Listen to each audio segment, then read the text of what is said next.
and this meeting could be quite infructuous and waste of time. Now, what is going on the battlefield?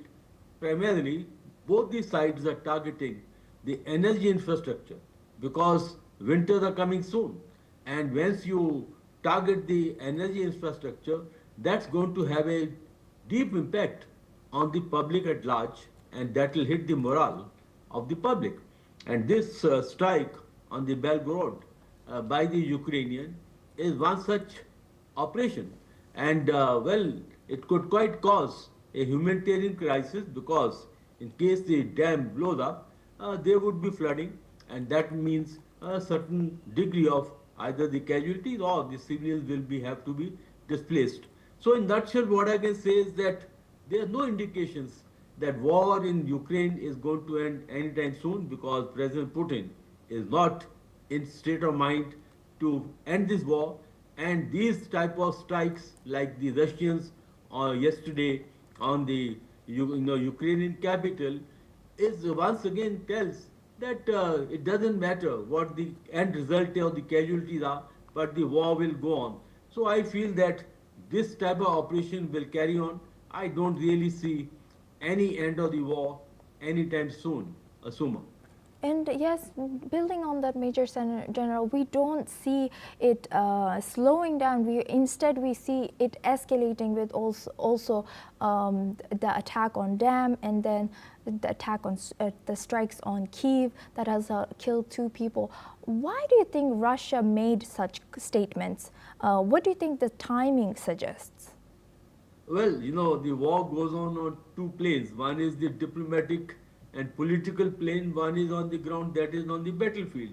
So Russia want to show that, well, they are keen to end the war, but it is on the other side that they are not getting the right response. So these are all the political and diplomatic moves, but what we need to gauge is what's going on the ground.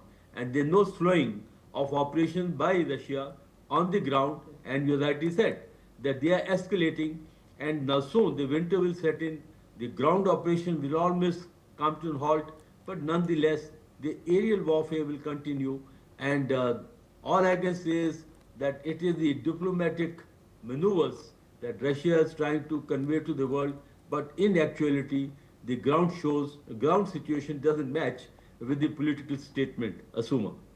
And now bringing Europe into our conversation, we saw a lot of European countries oppose welcoming. Of course, Trump is to be, not Trump, sorry, Putin is to be arrested under ICC. And to what extent could European efforts to limit U.S.-Russia direct dialogue affect diplomatic opportunities for conflict resolution and regional stability in Eastern Europe?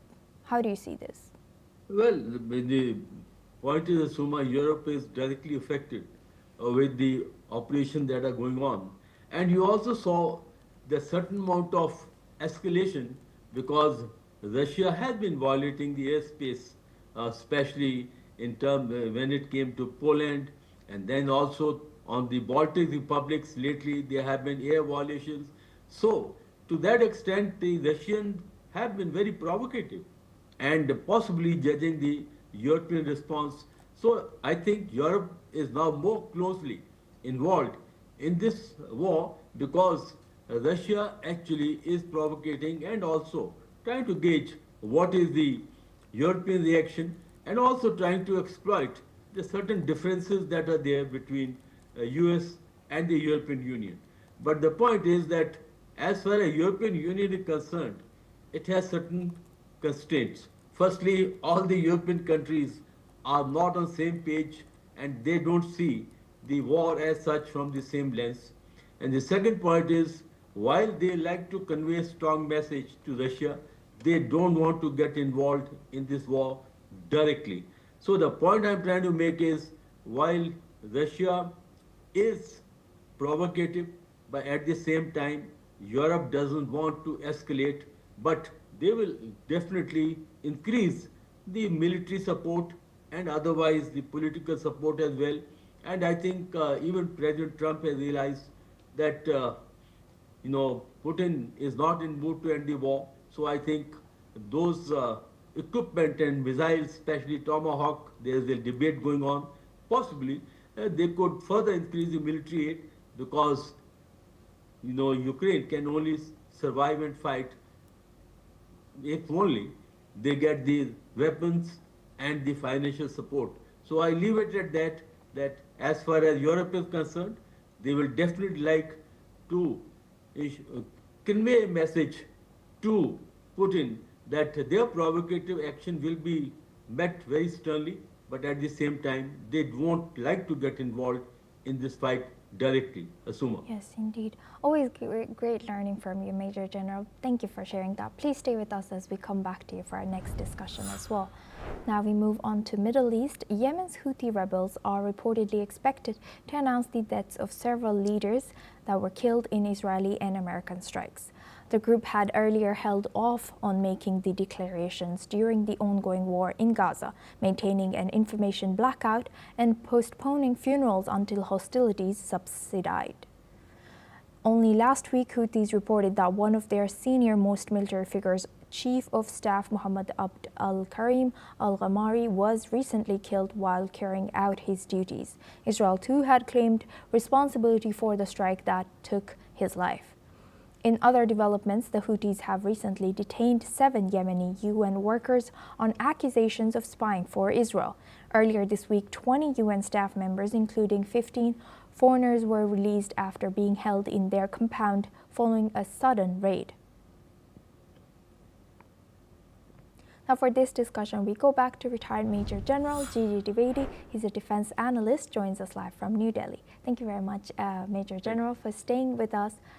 Now, Houthis' such actions, such as detaining UN workers and intensifying their stance against perceived foreign interference, and also now announcing or upcoming announcement for what damage the US and Israeli strikes have done, does it strengthen Yemen's political independence, or do they risk further international isolation and humanitarian consequences for the Yemeni people?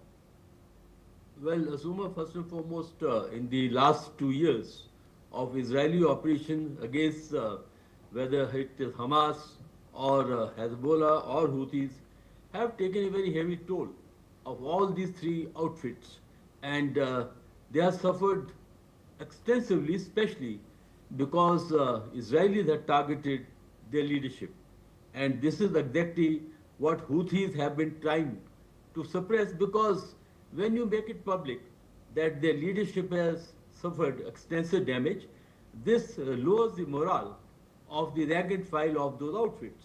But now, how long can you hide such, a damage or such reverses? So Houthis have to come out, and you rightly said that Al-Ghamari al-Karim was one of their top leaders who was knocked out by the Israelis, and now they have to accept it, and they will go in for these new crop of leaders.